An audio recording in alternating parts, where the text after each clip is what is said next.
¿Quién va a contar la siguiente historia? ¿Tú, joven amigo? Adelante. Llamadme Jim. Hola, Jim. Hola, Jim. A esas alturas ya no sabía cuánto tiempo llevábamos en la posada, Charlene y yo, a refugio de la tormenta. Pero había bebida de sobra, la comida era buena y habíamos juntado las mesas para que todos en este extraño grupo de bichos raros, desde estadounidenses extraviados hasta espectrales necropolitanos y hadas de orejas puntiagudas, pudiésemos participar y contar nuestras historias. Disculpe, pero voy a necesitar un poco de agua. Por supuesto, Jim. Quirón, una jarra de agua fresca, por favor. Aquí tienes, querida. Gracias. Jim era un chico, yo diría que de unos 16 años, con el pelo rojo y rizado, al que aún no le había salido la barba. Iba vestido como un marinero de hace algunos años, corbata desanudada, camisa abierta y chaleco inglés. Os voy a contar una historia. También es una historia real, aunque a lo mejor os resulta difícil de creer. A veces ni siquiera yo me la creo, pero estuve allí y sé muy bien lo que vi. Toma. Gracias. Antes de empezar, tengo una pregunta que quizá alguno de los que estáis aquí puede responderme. ¿Dónde estamos? Estás en el fin de los mundos. En la posada del fin de los mundos. ¿Pero en qué país está? ¿En qué lugar? El fin de los mundos es un lugar en sí mismo, Jim. Oh. Veréis, se desató una tormenta. Apareció de la nada a medianoche y nos arrastró hacia unas rocas, aunque en aquel lugar no debería haber ni una. Algunos conseguimos subir al chinchorro y remamos hasta la costa, aunque ninguno sabíamos de qué costa se trataba. Y la tormenta no amainaba.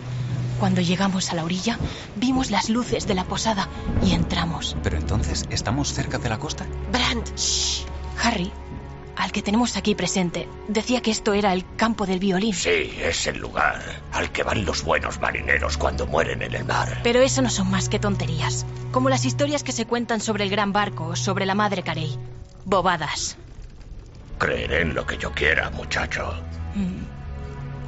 Y yo, para mi desgracia, no dejo de pensar en un fumadero de opio al que me llevaron en Singapur cuando era más joven, y en que a lo mejor sigo allí, y que todo lo que me ha ocurrido desde entonces no ha sido más que un extraño sueño provocado por el opio. Yo no soy el maldito sueño de nadie. Así que, ¿dónde estamos? ¿Qué clase de tormenta es esta? ¿Y quiénes sois vosotros? Somos viajeros, igual que tú. Y también estamos atrapados por la tormenta, igual que tú. Sí, yo me topé con esta extraña tormenta de nieve en junio. Increíble, ¿no? ¿En junio? Pero si estamos en septiembre. ¿Qué va? Estamos en junio de 1993. Estamos en septiembre de 1914. Ya basta de cháchara. Quiero oír la historia. Muy bien. Pues aquí va. Aunque he esperado 2 años a contarla, es tan cierta como que ahora mismo estoy aquí sentado. Nací en 1899, en Sydney, Australia. Soy el único hijo de un capitán de barco y de una viuda inglesa que regentaba una pequeña pensión. Ella nunca hablaba de mi padre. Y supongo que dice mucho a su favor que no me hubiese entregado en adopción ni abortado. Y también que se hubiese enfrentado al escándalo y al malestar social que supuso el nacimiento de su hijo. Supongo que de mi madre heredé cierta terquedad. Y de mi padre, la pasión de viajar y la fascinación por el mar.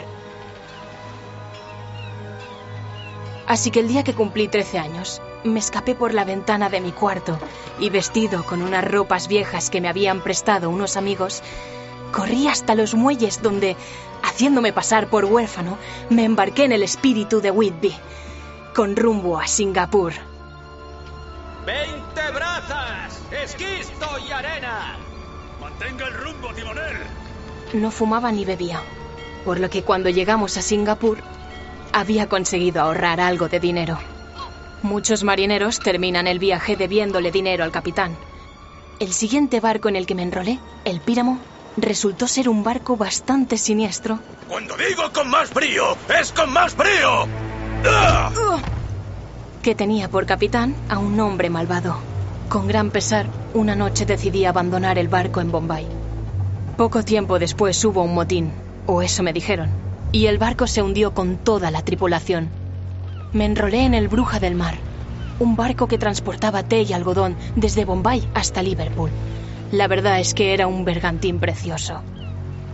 Jim, tú te encargarás de la guardia mientras esos borrachos están de juerga en tierra. El capitán era Herbert Burgrave. Era un hombre ya mayor que rondaba los 50 años. Por razones que desconozco, nos habíamos visto obligados a esperar una semana más en Bombay, y el capitán estaba de muy mal humor. Estaré abajo en mi camarote intentando estirar los peniques para convertirlos en libras con esta mísera carga. ¡Hola! ¡Ah, del barco! ¿Permiso para subir a bordo? La pasarela está justo ahí, señor. Me gustaría hablar con el capitán, muchacho. Sí, señor. Por aquí. Por fin, una noche un caballero inglés subió a bordo y pidió ver al capitán. Llevaba la barba bien recortada y arreglada, y tanto su voz como su mirada resultaban cordiales. Le indiqué dónde estaba el camarote del capitán.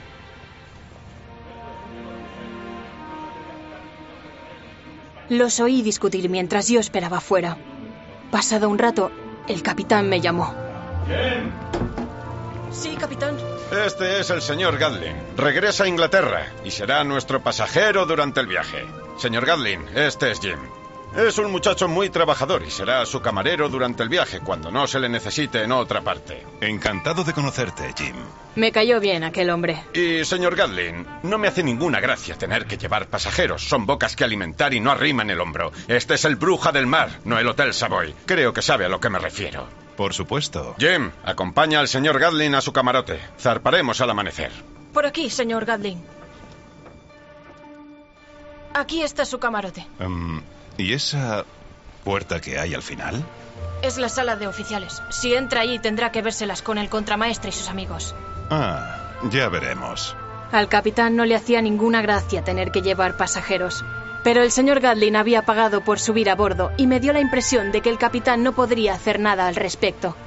Tanto si le gustaba como si no. 1, 2, tirad. El cielo amaneció gris y de las olas subía un viento frío. Tiramos de las escotas para izar las velas. Contramaestre, suelte amarras. Sí, capitán. Si hacéis un pequeño esfuerzo, podéis llegar a imaginároslo. El crujido de las jarcias, el momento mágico en el que las velas se elevan de manera majestuosa, se despliegan y se hinchan. Allí estaba yo, sudando, con un cabo entre las manos mientras el sol salía por el horizonte. Las gaviotas graznaron, el gris del mar se convirtió en zafiro y entonces supe, perfectamente, que este iba a ser un buen viaje. En mediodía, perdimos de vista la costa. La vida a bordo de un velero es bastante extraña. El Bruja del Mar era un mundo en sí mismo. Los marineros procedían de todos los rincones de la tierra, o al menos esa era la impresión que me daba. Había un alemán de Hamburgo, un tipo taciturno, que cuando bebía demasiado ron nos decía que el Kaiser pronto nos metería a todos en cintura. Había un noruego alto y un sueco igual de alto que él, que se odiaban a muerte. No era la primera vez que navegaban juntos y se traían alguna antigua disputa, aunque nunca tuve ni la menor idea de cuál podría ser. Entre los marineros también había africanos, antillanos y estadounidenses. Uno de ellos tenía por nombre Nathaniel Donning, al que llamábamos Donnie, y era el mejor marinero del barco. Era el segundo de a bordo, y la opinión general en el Bruja del Mar era que si hubiese sido blanco, habría sido el capitán. Había un cocinero irlandés, y muy bueno, toda una rareza a bordo, que por la noche leía poesía tumbado en su hamaca. Y un ingeniero escocés, que se ocupaba de las bombas que servían para evacuar las aguas de la Sentina. Se llamaba Campbell, pero el capitán solía llamarle Pollino, en honor a los tiempos en los que era un burro el que daba vueltas a una rueda en la bodega, cumpliendo la misma función que las bombas. El primer oficial era un californiano llamado Canby, que se mostraba siempre muy simpático conmigo. Mientras yo le echaba de comer a las gallinas en la cubierta principal, me solía decir: No sé qué haces aquí, muchacho. Los barcos como este ya no sirven para nada. En poco más de 10 años, para ver un velero tendrás que ir a un museo. Este es demasiado grande para caber en uno. Ya, muy gracioso. Los barcos de vapor son el futuro. ¿A quién le puede gustar verse obligado a viajar a donde quiera el viento? A mí. Estuve en un barco de vapor y no me gustó ni lo más mínimo. No son más que un montón de chatarra, señor Canby. Todos. Y además todo ese humo que sueltan. ¿Qué sentido tiene ser marinero si vives por encima del mar, en lugar de fresco y cómodo bajo cubierta, mientras el agua te refresca, escuchando el ruido de las olas? Eres un romántico. ¿Por qué iba a ser marinero si no? Eso sucedió al 5.º día después de salir de Bombay. ¡Señor Canby! ¿Sí, Donny? ¡Aquí! ¡Dese prisa! ¡Voy! Será mejor que vengas conmigo, chico. Ha desaparecido comida, Jim. Así que el señor Canby y yo... ¡Silencio! La bodega estaba llena de pacas de algodón y cajas de té. ¡Aquí detrás! ¡Lo tengo! El señor Canby se detuvo. Tenía agarrado por el cuello a un caballero indio muy bajito con la ropa arrugada. Muy bien. ¿Qué es lo que ocurre aquí? Lo siento mucho, señor. Le agradecería que no me hiciese daño. Yo no voy a hacerte ningún daño. Te llevaré arriba para que te vea el capitán. A lo mejor él sí que te hace daño. Oh, cielos. Venga, vamos. Le aseguro que me doy toda la prisa que puedo.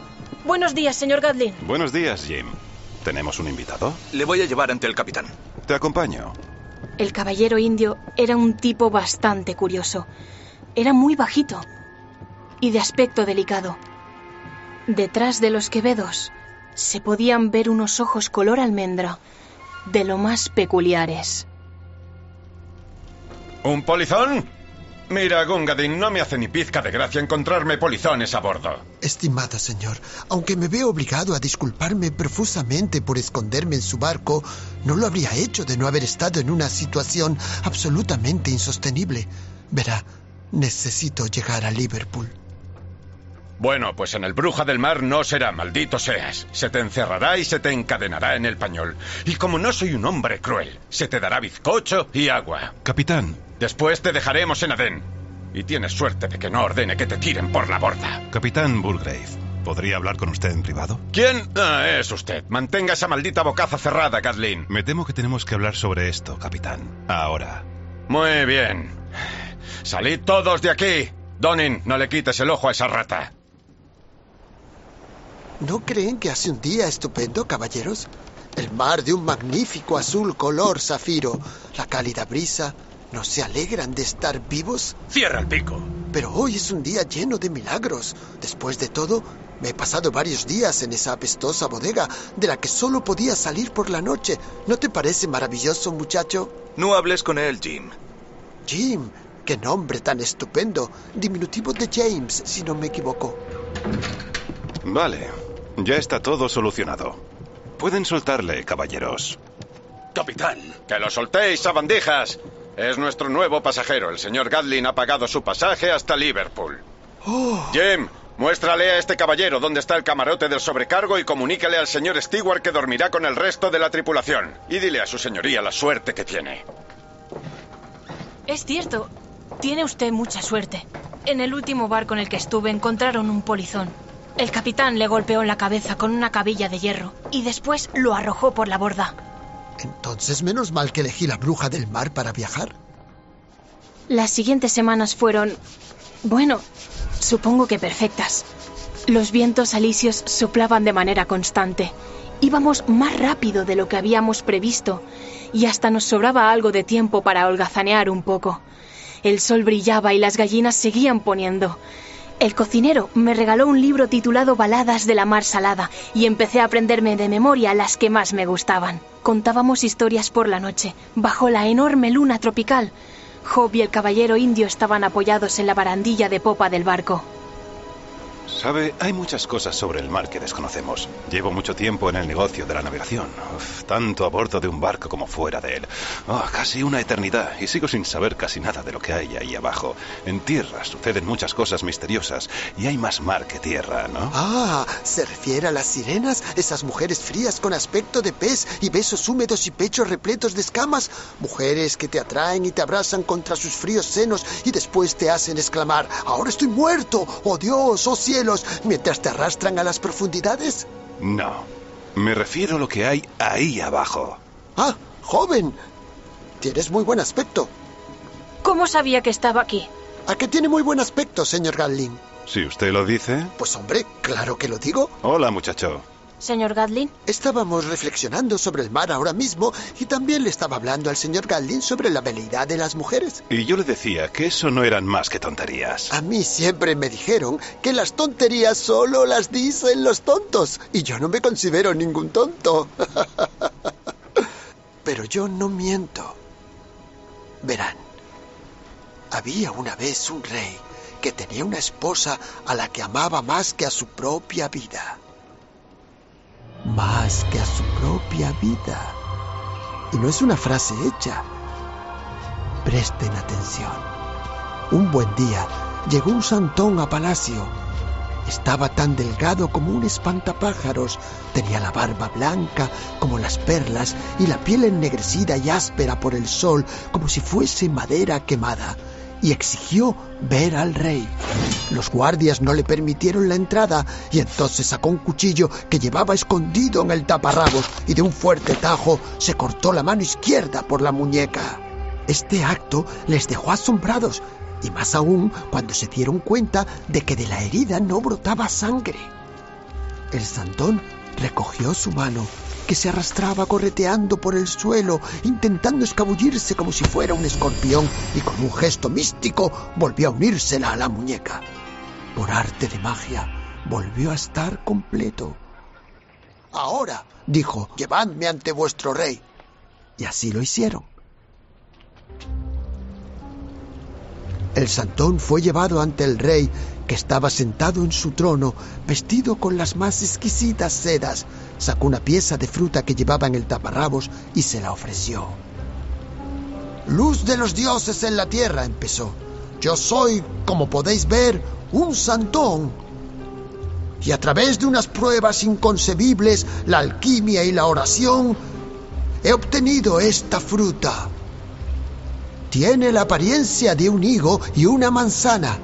Sin embargo, es la fruta de la vida, y aquel que coma de ella vivirá para siempre». El rey bajó del trono y los dos se quedaron mirando la fruta que el santón tenía en la palma de la mano. «¿Y por qué no te la comes tú?», preguntó el rey, al que no le gustaba que nadie le engañase, excepto él mismo. «Por 3 motivos. El primero, porque yo ya soy viejo y la inmortalidad debería estar reservada solo a los que son jóvenes y gozan de buena salud. El segundo, porque deseo seguir en la rueda kármica de la muerte y el renacimiento para recibir una mayor recompensa que vivir eternamente». «¿Y el tercero?», preguntó el rey. «Porque me da mucho miedo probarla». «¿Cómo puedo estar seguro?», preguntó el rey, «de que no es venenosa y de que no me estás engañando». El anciano pidió que le trajesen una mangosta y le dio de comer con sus propias manos un pedacito de la fruta. Después pidió que encendiesen un fuego y que metiesen al animal entre las llamas. Y en cuanto el fuego se extinguió, el rey comprobó que la mangosta aún seguía adentro y que las llamas no le habían provocado ningún daño. Entonces el rey se dio cuenta de que el hombre decía la verdad, así que cogió las frutas y le dio las gracias. Ordenó que se le entregase oro al santón, pero éste lo rechazó y siguió con su camino. El rey reflexionó sobre el don de la inmortalidad. Como ya he dicho antes, tenía una mujer a la que amaba más que a su propia vida, por lo que decidió que fuese su esposa, y no él la que recibiese el don que otorgaba la fruta. Esa noche pasó de las palabras a los hechos y le ofreció a su esposa la fruta de la vida. Por desgracia, su mujer era igual de infiel que todas las mujeres y tenía un amante, el capitán de la guardia de palacio. Y esa misma noche, porque le amaba, le entregó al capitán la fruta de la vida. Había una prostituta en la ciudad, no una prostituta harapienta, sino una cortesana, como las que había por aquel entonces, de la que el capitán se había prendado y cuyos favores compraba con las joyas, el oro y la plata que obtenía de la reina mediante engaños. Y a ella le ofreció la fruta intacta. Ella era muy hermosa, pero tenía dudas sobre la fruta y su procedencia, y como deseaba una recompensa terrenal, se apresuró a llevarla a palacio para ofrecérsela al rey. Este la aceptó y cuando le dijo cómo la había obtenido, ordenó que se le recompensara. Después ordenó que le llevasen a la reina y a su amante ante su presencia y que los matasen, pero sin torturarles, porque una vez a ella la había amado más que a su propia vida. Se vistió con las ropas del mendigo más pobre del reino y después de abdicar en su hermano, se marchó del palacio. Comió la fruta y salió de la ciudad hacia el Rock. Y nunca más se le volvió a ver. Ya está. ¿Entiende a qué me refería cuando hablaba de la veleidad de aquellas a las que su señor Kipling ha reprendido justamente, calificándolas como una especie más letal que los hombres? Pues a mí me parece una historia de lo más estúpida. En eso tiene razón, viejo amigo. Las mujeres no son fieles o infieles, lo son las personas, y los hombres suelen estar más dispuestos que las mujeres a tener una aventura. ¿Qué esperaban, señoras? Siempre ha sido así. Los hombres son insensatos y calculadores. Ellos tienen sus sueños y no piensan en nosotras cuando toman el dorado camino a Samarcanda. ¿Cómo? Es poesía. La leí en un libro. ¿Por qué brilla así el agua? ¿Por el sueño mágico del mar? No, por las algas fosforescentes. De todas formas, la historia no era cierta. ¿Ah, no? Nadie vive eternamente. En el último barco en el que estuve, mi amigo Harry se cayó de la jarcia. Le envolvimos con una vela y le tiramos por la borda. Al principio flotó, pero después se dio la vuelta y se hundió. Eres una persona muy profunda, joven Jim. ¿Cómo? Igual que el mar, tienes profundidades ocultas. ¿Te has preguntado alguna vez lo que ocurre ahí abajo? Después de todo, hay mucho más mar que tierra. Y nunca vemos más que una pequeña parte de él. Vaya, se avecina una tormenta. ¿Cómo puede saberlo, señor Gatling? Años de experiencia. ¡Recoged las velas! ¡Vamos a escorar! Al día siguiente se desató una tormenta y las olas se llevaron a la mitad de las gallinas por la borda. Masfield es un poeta estupendo, Jim. A mí me gusta mucho. Me gustaba trabajar para el señor Gatling. ¿Qué tal? Era un hombre divertido y también inteligente. Llevaba en el barco menos tiempo que yo, pero ya sabía todo lo que ocurría a bordo y me contaba cosas de la tripulación. Por ejemplo, conocía perfectamente los trapicheos que se traía el señor Canby con la ginebra, cosa que el capitán no. El ojo de buey ya está. Muy bien. Pues ordena el escritorio y luego ya puedes marcharte. También conocía la historia de la navegación y me contaba muchas cosas sobre barcos antiguos. Una noche me habló de los barcos de esclavos. Me contó que todos los esclavos estaban unidos por una larga cadena y si aparecía un barco militar, lo único que tenían que hacer era tirar por la borda al esclavo que estaba en uno de los extremos y el resto caía al mar detrás de él. ¿Qué es eso que tienes ahí, muchacho? Lo que llevas colgado al cuello. Es mi piedra de la suerte. Me la dieron en Singapur. Evita que alguien se ahogue.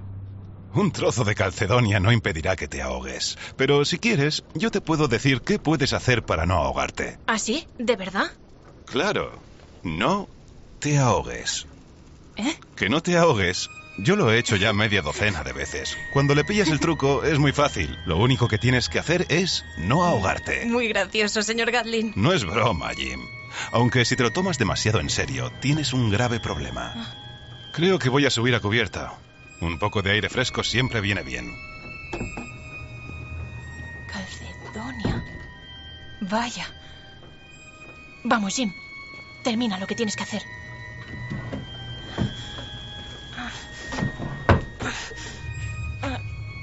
Anda. ¿Y esto qué es?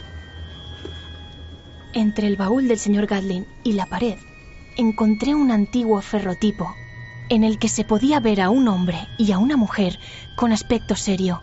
El hombre se parecía lo bastante al señor Gatling como para poder ser su padre. Tenía algo escrito. Para mi Bobby. Hasta la muerte, amor mío. Siempre tuya, Elspeth. Lo dejé sobre el baúl. Al día siguiente volví a limpiar su camarote, pero la fotografía ya no estaba allí. Después de la tormenta, el viento nos abandonó. Había calma chicha y las velas colgaban flácidas e inertes en los mástiles. El primer día, casi nadie dijo nada. La tripulación hacía cosas para atraer al viento, cada uno a su manera. Algunos silbaban de manera distraída como si fuesen felices mientras se dedicaban a sus quehaceres. Silbaban para atraer al viento. Ya está.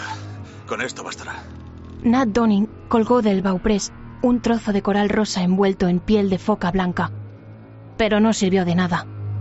El barco seguía inmóvil, como si estuviese suspendido sobre un mar tan liso y reflectante como un espejo.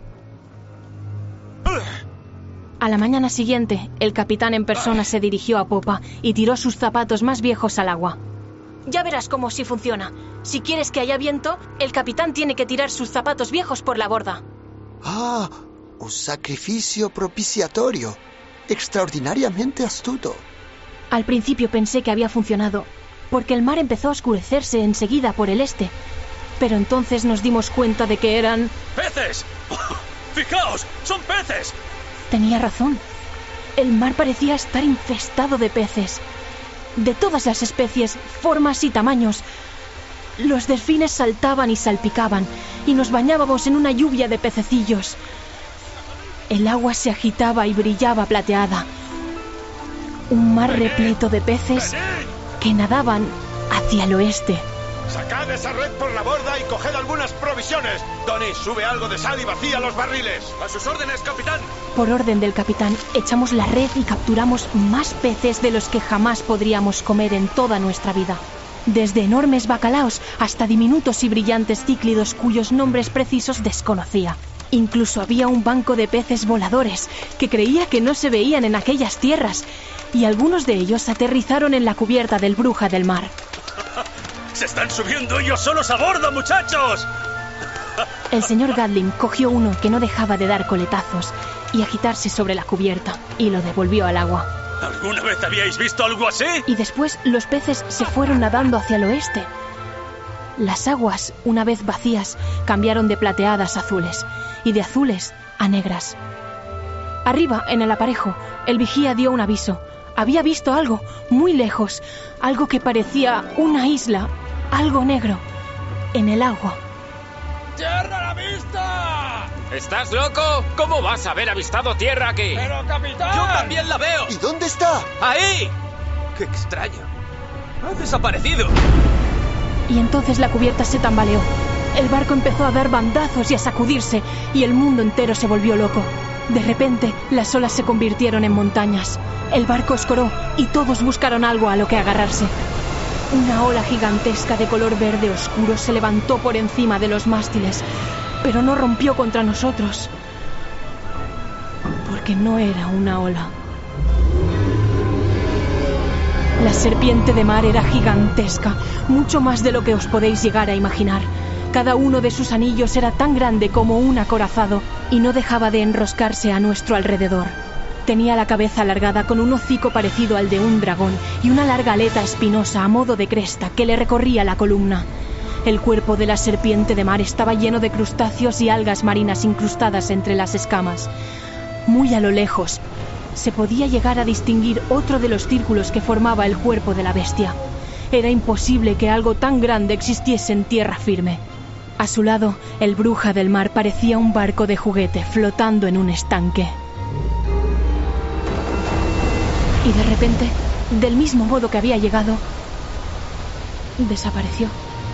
El mar estaba otra vez en calma. Pero nadie dijo nada. ¿Acaso se habían caído todos por la borda? Eché un vistazo a mi alrededor. La tripulación se encontraba a salvo y en cubierta. Algunos tenían una expresión de sorpresa o de alegría en el rostro, mientras que otros lloraban. Parecían como si estuviesen intentando poner en orden sus ideas, como si todo lo que creían saber no fuera más que una gota en un mar que era capaz de albergar una criatura como esa. El señor Gatling era el que se encontraba más próximo a mí. Tenía la cabeza ligeramente ladeada. Parecía como si, en cierto modo, se hubiese divertido. El viento cobra fuerza, muchachos. ¡Arrizad la vela mayor! ¡A sus órdenes, capitán! Señor Gatling, la hemos visto. hemos visto una serpiente marina. ¿Y? Pues que tenemos que contárselo a todo el mundo. O sea, es real, no es imaginaria. La hemos visto. Por supuesto que sí, Jim. Entonces se levantó un fuerte viento que hinchó las velas. ¡Que todo el mundo suba a la arboladura! Señor Camby, por favor, desplegad las velas. A la orden, señor. ¡A la arboladura, muchachos! ¡Pongamos en marcha esta bañera! El capitán y el señor Camby empezaron a gritarnos. Tuvimos un buen viaje hasta Adén.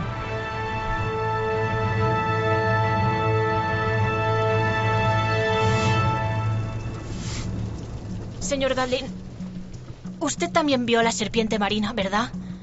Todos la vimos. Por supuesto que sí, Jimmy. He visto muchas cosas extrañas en mi vida y esta es una de las más sorprendentes. Pero parece como si nadie quisiese hablar de ello.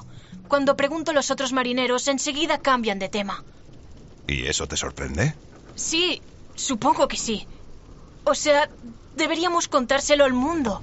Así sabrían que las serpientes marinas existen de verdad. Bueno, atracaremos en Adén por la tarde. En cuanto te den permiso, puedes ir a la ciudad a buscar a algún corresponsal de algún periódico y contarle lo que vimos. ¿Y me creería? Podrías traerle al barco para que hiciese algunas preguntas. Al final seguro que la verdad acaba saliendo a la luz. Señor Gadlin, ¿por qué nadie la ha visto antes? A lo mejor sí. Al fin y al cabo, sí que se cuentan historias sobre serpientes marinas, pero el mar es un lugar muy grande, Jim, y muy profundo.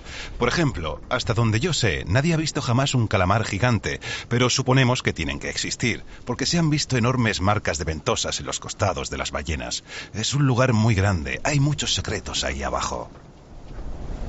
Ese mismo día llegamos a Adén. Decidimos aprovisionarnos allí antes de zarpar hacia el canal de Suez. A la tarde siguiente me dieron permiso y fui a la ciudad junto a algunos de mis compañeros. El horizonte empezaba a clarear mientras volvía al barco. En el muelle vi a Job y al caballero indio sentados juntos sobre unas cajas que contenían provisiones para el barco. Ya nos veremos en otro momento. No me debes nada. No somos muchos. Lo menos que podemos hacer es cuidarnos entre nosotros. Su bruja del mar es un barco precioso. Para mí se acabó la navegación. Volveré a dedicarme a imprimir, o a lo mejor me hago editor. Hola, Jim. Buenas noches, joven James. Oh, cielos. Ya hace un rato que todos los hombres buenos deberían haberse echado en los brazos del señor Morfeo. Me parece que ya es hora de que me vaya a planchar la oreja y deje a los jóvenes a solas. ¿Y bien? ¿Has estado en tierra? Sí. ¿Y a quién se lo has contado? ¿Cómo? Lo de la serpiente marina. A nadie. Ya me imaginaba que no dirías nada. Como te dije, todos tenemos secretos y tú no quieres llamar la atención. ¿Verdad que no, muchacha? ¿Cómo has sabido? No eres la primera chica que conozco en mi vida, ni siquiera la 50ª. Con el tiempo aprendes a reconocer ciertos detalles. Uno es la voz, otros son las manos, y otro es aprender a ver lo que ves y no lo que crees que ves. No es justo. Los hombres pueden ser marineros. ¿Por qué las chicas no? Porque la vida no es justa, supongo. Y eso es muy profundo para ti. ¿Cómo te llamas de verdad, Jim? Margaret. Aunque mamá me llamaba Peggy. Es un barco precioso, ¿a que sí? ¿Es suyo de verdad? Chica lista, ¿estabas escuchando? Sí, es mío. Bueno, al menos hasta que atraquemos en Liverpool. Creo que has visto esto. ¿Su fotografía? Sí, mi fotografía. Y tendré el triste deber de decirle a la compañía que mi tío abuelo, Robert Gadlin, murió de algo propiamente tropical en Calcuta. Me ha dejado sus acciones en la empresa que tiene, tío Bob. ¿Tío Bob? Pero las voy a vender. El joven Robbie, que ha vuelto tras 20 años en el extranjero, no tiene ningún interés en los barcos. Entonces ya no quedará nada que me relacione con el viejo. Señor, ¿cuántos años tiene? Soy lo bastante viejo como para saber mantener la boca cerrada y no contar que he visto una maldita serpiente gigantesca en mitad del océano. Venga, volvamos a bordo. No le contará a nadie lo mío, ¿verdad, señor Gadlin? Llámame Job. Con el tiempo, te inventarás una historia sobre lo que vimos en el mar. Y yo contaré la de un apuesto grumete. Pero con el tiempo suficiente y el público adecuado, el secreto más oscuro se convierte en una mera curiosidad. De todos modos, nadie nos creería.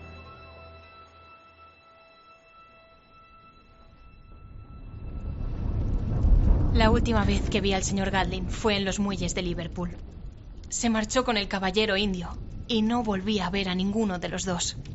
No me había atrevido a contar antes mi historia, y si creyese que esta posada es un lugar real, y todos vosotros algo más que espectros y fantasmas provocados por el opio, jamás la hubiese contado. Y navegué desde Liverpool a Río, y de Río a las Azores, y desde allí a Boston, y ahora me dirigía a Terranova, y excepto por el señor Gadlin, nunca nadie ha dudado de que era un chico de verdad, aunque a veces ha faltado poco.